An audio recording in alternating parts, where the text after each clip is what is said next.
Solid हो जाना, आपने पूरा आधार पकड़ लेना कि यही मेरी आस्था है। आपकी श्रद्धा कम ज्यादा होती रह सकती है, लेकिन अगर आस्था आ जाए तो आप आधार पकड़ लेते कि इसके अलावा मुझे और कुछ नहीं चाहिए। तो ये आस्था भगवान बुद्ध के प्रति होनी चाहिए। और भगवान कहते हैं कि ये उसे आश्वासन दिया जाना चाहिए उपासक या उपासिका को, जो मृत्यु के शैया पर सोया हुआ है, उसकी मृत्यु अटल है। ऐसे व्यक्ति को बोलना चाहिए कि आप चिंता मत करिए, आपकी बुद्ध पर आस्था है। और वो बुद्ध कौन है, बुद्ध के गुण आपको याद करा के देने चाहिए कि इन बुद्ध पर आपको आस्था है। दूसरा आश्वासन ये देना चाहिए, इसे विश्वास देना चाहिए उपासक उपासिका को कि आपको धर्म पर भी आस्था है। ऐसा धर्म, आप भगवान बुद्ध को तो आपने देखा नहीं है, लेकिन भगवान बुद्ध का धर्म सुना है।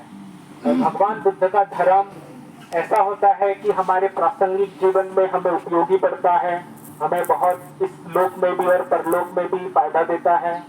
और ऐसा आधार बनाकर देता है कि आप किसी भी जन्म में कहीं पर भी जाइए, आपके साथ एक सच्चाई साथ में रहेगी। और वो सच्चाई आपको वही आपकी एक मुद्रा रहेगी, आपकी करेंसी रहेगी, आपका धन रहेगा, जो आपको जहां पर भी जाना है उसके सहारे टिकट कटती रहेगी। तो आप कहीं रुकेंगे नहीं। तो धर्म आपने सुना है, उसके गुणों को सुनना चाहिए और याद करना चाहिए, उस पर और आस्था टिका देनी चाहिए, उस पर आधार ले लेना चाहिए।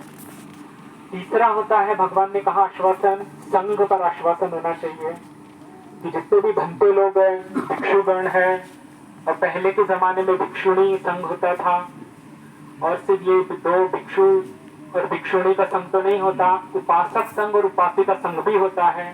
संघ 4 तरह के होते हैं। तो जो भी श्रुतापन्न फल प्राप्त है या कोई और अन्य फल प्राप्त है, उनके ऊपर हमें आस्था होनी चाहिए, ऐसे संघ के ऊपर आस्था होनी चाहिए। ये तीसरा आश्वासन देना चाहिए। और चौथा आश्वासन देना चाहिए कि आपके जो शील रहे हैं वो अटूट रहे हैं, कभी टूटे नहीं।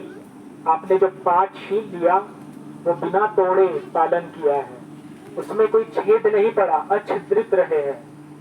उस पर कभी दाग नहीं पड़ा, बेदाग रहे हैं। उस पर कभी धब्बा नहीं पड़ा, बेधब्बा रहे हैं।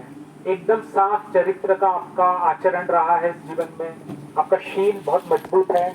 और इस बात पर आपको आश्वासन देना चाहिए मृत्यु शैया वाले व्यक्ति को। अब सीधी सी बात है कि कोई कितना भी श्रद्धावान हो, लेकिन अगर छिप छिप कर पाप करता हो, शील को तोड़ता हो, उसका शील अच्छा नहीं हो, परिपूर्ण नहीं हो, उसकी गारंटी नहीं होती कि उसकी गति अच्छी ही होगी।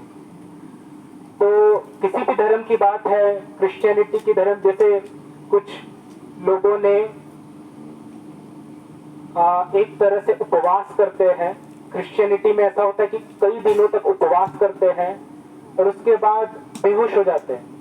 बेहोश होने के बाद वो कहते हैं कि हमें जीसस क्राइस्ट ने आकर नरक का दर्शन कराया, स्वर्ग का दर्शन कराया, और वहां पर किस किस कर्मों की वजह से फल भुगत रहे वो हमें दिखा। तो एक तरह से उन्हें सबूत मिलता है। तो वो भी कहते हैं कि जब हमने उधर नरक में जाकर देखा तो पता चला कि जो धर्म गुरु थे वो भी नरक में गए हैं। बड़े बड़े फेमस क्रिश्चियन के धर्म गुरु या और धर्मों के धर्म गुरु, जिनका शील परिपूर्ण नहीं था, इसलिए उनकी गारंटी नहीं बनती कि वो उनका अच्छी गति होगी, उनकी भी दुर्गति ही होगी। क्यों? क्योंकि शील ही एकमात्र ऐसी चीज है, आप किसी भी धर्म के हो, आप भगवान बुद्ध को मानते हो या किसी और धर्म के किसी व्यक्ति को मानते हो, लेकिन आपका शील बुरा है तो आपकी कोई गारंटी नहीं आप कहाँ गति होगी, आप नीचे जा सकते हैं। इसलिए भगवान कहते हैं कि शील का बहुत ही परलोक के जीवन में बहुत ही महत्वपूर्ण उसकी एक आवश्यकता है। अगर आपके पास शील परिपूर्ण नहीं है तो कितना भी आप श्रद्धा कर लीजिए, आपका कोई गारंटी नहीं है। बार बार तो अपने दिल में ठान के रख दीजिए। तो भगवान जब कह रहे कि चौथा आश्वासन आपको उस व्यक्ति को ऐसा देना चाहिए कि आपके शील परिपूर्ण थे, अटूट थे, अच्छिद्रित थे, बेदाग थे, बेधब्बा थे। तो व्यक्ति को होने चाहिए वैसे शील, तभी तो आप बोलेंगे, वरना आप बोलेंगे तो उसे तो और पश्चाताप होने लगेगा और उत्तेजना होने लगेगी, चिंतित हो जाएगा कि अभी तो मैं खत्म हो जाऊंगा, सब नीचे चला जाऊंगा। तो व्यक्ति को अपने जीवन में अच्छे शील बनाकर रखने चाहिए। और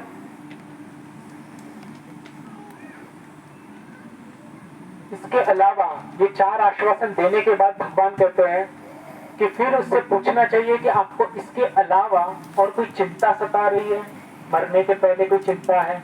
तो व्यक्ति कह सकता है कि हाँ, मुझे अपने बच्चों की चिंता है, अपनी बेटी की चिंता है, अपने पति की चिंता है, मेरे माता पिता की चिंता है।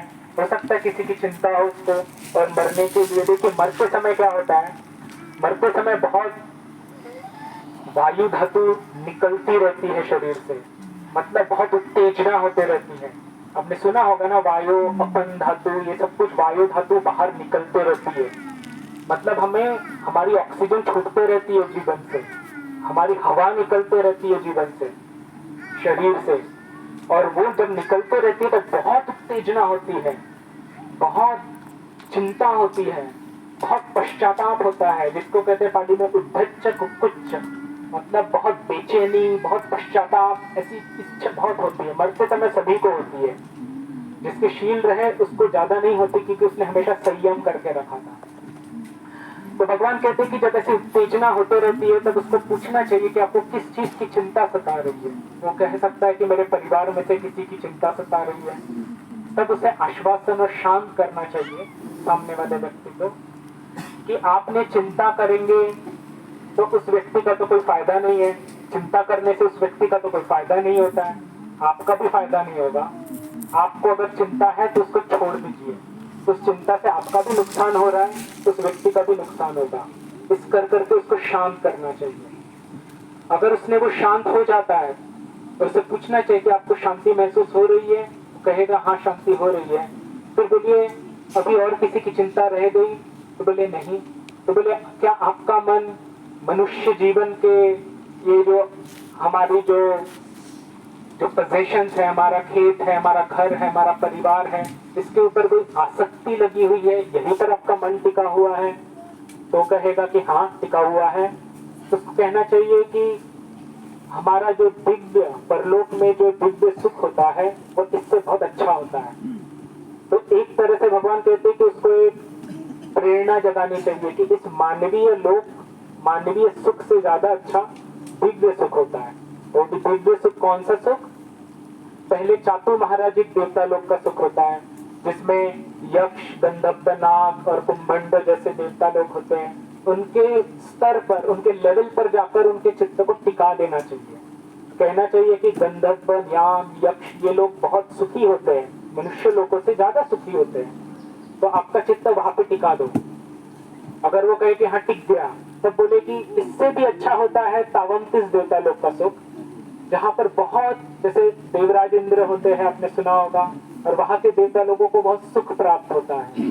वहां पर अपना चित्त टिका दो। इस तरह से उसका चित्त टिका देना चाहिए। अगर उसका चित्त टिक गया, फिर बोलना चाहिए कि इससे भी बढ़िया सुख याम लोक का सुख होता है। क्यों? क्योंकि जो तावंतिस देवता लोग होते हैं वो हमेशा लड़ते रहते हैं असुरों से, उनकी फाइट होती रहती है, युद्ध होते रहता है, सुर असुर संग्राम होते रहता है। लेकिन जो याम देवता होते हैं वो इससे छूट गए रहते हैं, उन्हें कोई लड़ाई झगड़े से कोई लेना देना नहीं। वो अकेले अपने महल में उड़ते, महलों में अपने अच्छे से सुख से निवास करते हैं। वहां पर अपना चित्त को टिका लीजिए, वहां पर भी आपका चित्त टिक जाए व्यक्ति का, तो कहना चाहिए कि इससे भी ज्यादा सुख फिर दूषित देवलोक का होता है। फिर उससे भी ज्यादा सुख निर्माण रति देवता लोक का होता है, जहां पर सारे देवता लोग को शक्ति होती है कि इस ग्रह को बनाए, उस ग्रह को बनाए, ऐसा निर्माण करे, वैसा निर्माण करे, बहुत शक्तियां होती है। वहां पर टिका दो, वहां पर भी टिक जाए तो बोले कि इससे भी ज्यादा सुख परनिम्मित वसवत्ति देवता लोक का होता है, और उससे भी ज्यादा सुख ब्रह्मा लोक का होता है। और ब्रह्मा लोक के ऊपर भी अगर उसका चित्त टिक जाता है, तब उसको बोलना चाहिए कि ब्रह्मा लोक भी अनित्य होता है, उसमें भी हमारी आइडेंटिटी, हमारी सत्ताएं वृद्धि चिपकी हुई होती है, और जिस वजह से हम घूम फिर कर दुखों में ही पड़ते हैं। और भगवान बुद्ध का यही कहना था कि ब्रह्मलोक तक भी पहुंच जाए जिसमें बहुत सुख है, लेकिन फिर भी वो अपनी हमारी एक आइडेंटिटी पर टिका हुआ है, सत्कार पर टिका हुआ है, इस वजह से घूम फिर कर हम दुखों में ही पड़ते आकर। तो भगवान कहते कि जब व्यक्ति का चित्त ब्रह्मलोक पर टिक जाए, उसके बाद उसके चित्त को मुक्त कर देने का एक प्रयास करना चाहिए व्यक्ति ने, कि इस चित्त को भी छोड़ दीजिए, इस चित्त को भी छोड़ दीजिए, इस चित्त से भी अच्छा सुख मुक्ति में है, सक्काय मुक्ति में है, सक्काय निरोध में है। और जब ऐसा होने लगे, और भगवान ने कहते हैं कि ऐसे व्यक्ति को फिर पूछना चाहिए कि क्या उसका चित्त ब्रह्मलोक में टिकने के बाद निरोध, उसका सक्का निरोध हो गया। अगर वो कहे कि हाँ सक्का निरोध हो गया, तो भगवान कहते हैं कि उस भिक्षु जो अरहंत हो चुका है और ये उपासक, इस चित्त में और उस चित्त में कोई अंतर नहीं रहा, मतलब वो व्यक्ति मुक्त हो गया। और मरने के पहले बहुत अच्छा मौका मिलता है, सब लोगों को अवसर मिलता है कि एक चांस मिलता है कि वो सभी दुखों से मुक्त हो सके, क्योंकि जीवन छूटते रहता है, हमारे जितने भ्रम रहते हैं, द्वेष रहते हैं, राग रहते हैं, वो सब छूटने का एक अवसर मिलता है। जब सब कुछ छूटते रहता है, जैसे आप ट्रेन में जाते होंगे कभी इस गांव को छोड़ के दूसरे गांव में या उधर दिल्ली वगैरह में, तब जानते होंगे कि जब छोड़ के जाते रहते हैं, आपके पास एक मौका रहता है कि मैं इस पूरे गांव की यादों को साथ में लेके चलूं, अपनी चिंताओं को लेके चलूं, मैं छोड़ दूं। गांव के लोग अपना कर लेंगे, घर के लोग अपना अच्छा कर लेंगे, सब ठीक हो जाएगा, मुझे अभी अपना देखना है। और वो निश्चिंत होके बिना चिंता करके छोड़ के जाता है। जब इस तरह का चित्त होता है, जब छूटते हुए रहता है, तभी होता है वो मौका। तो सभी मृत्यु एक बहुत बड़ा दुख भी है और मृत्यु एक बहुत बड़ा अवसर भी है, बहुत बड़ा मौका भी है, और इस मौके को गंवाना नहीं चाहिए। और आप चकमा लोग जो शाक्य कुल से हैं और जो पहले से बुद्धिस्ट हैं, आप लोगों को इस मृत्यु की कला में आपको पारंगत होना चाहिए, निपुण होना चाहिए। आपको भी पता रहना चाहिए कि मृत्यु के समय मुझे क्या करना है, और मेरे सामने किसी और की मृत्यु हो रही हो तो उसको कैसे आश्वासन देना है, शांत करना है, उसके चित्त को ऊपर ऊपर ऊपर ले जाकर मुक्त कराने का एक प्रयास करना है, एक प्रयत्न करना है। तो इन्हीं बातों के साथ मैं अपनी वाणी को विराम देता हूँ। इस परिवार ने जो इतना सारा दान किया है, जो मंदिर में लगेगा, और आप लोगों, आप सब गांव के लोगों को भी बहुत अच्छे मौके दिए हैं इन्होंने कि आप धर्म देशना सुने और आप भी अपने पुण्य में भागीदार बने। और ये पुण्य की ही बात है। देखिए आप, ये कितनी अच्छी बात है कि मतलब हम अपने दुखों के, सबसे बुरे दुखों के दिन में भी हम पुण्य करते हैं, हम सुख का कुछ न कुछ एक बहुत बड़ा एक लॉटरी खरीदते हैं। और वो बाकी किसी धर्म में इतना अच्छा कल्चर नहीं होगा कि किसी के दिन मृत्यु हो और वो खूब सारा दान, खूब सारा पुण्य करे। ये बहुत अच्छा कल्चर है और इसको बढ़ाते ही रहना चाहिए। तो मैं आपके परिवार के प्रति एक सिंपैथी, एक सहानुभूति प्रकट करता हूँ। आपको सभी देवता लोगों की, भिक्षु संघ की एक शक्ति मिले, आपके दुखों के दिनों में आपको शक्ति मिले, आपके गांव के लोगों को अनेक तरह से उन्नतियां हो, उनके ऊपर कोई बुरे साए हो, कोई उपद्रव हो, कोई बाधाएं हो, वो सब नष्ट हो जाए। और आप इस कुछ सीजन के लिए आने वाले जो मानव लोग हैं, इसमें आप खूब पुण्य करें, खूब शील पालन करें, अपनी खूब उन्नति करें और खूब सारी आर्य धन संपत्ति को इकट्ठा करके परलोक की यात्रा के लिए तैयार रहे। इन्हीं बातों के साथ मैं अपनी वाणी को विराम देता हूँ। आप सबका मंगल हो।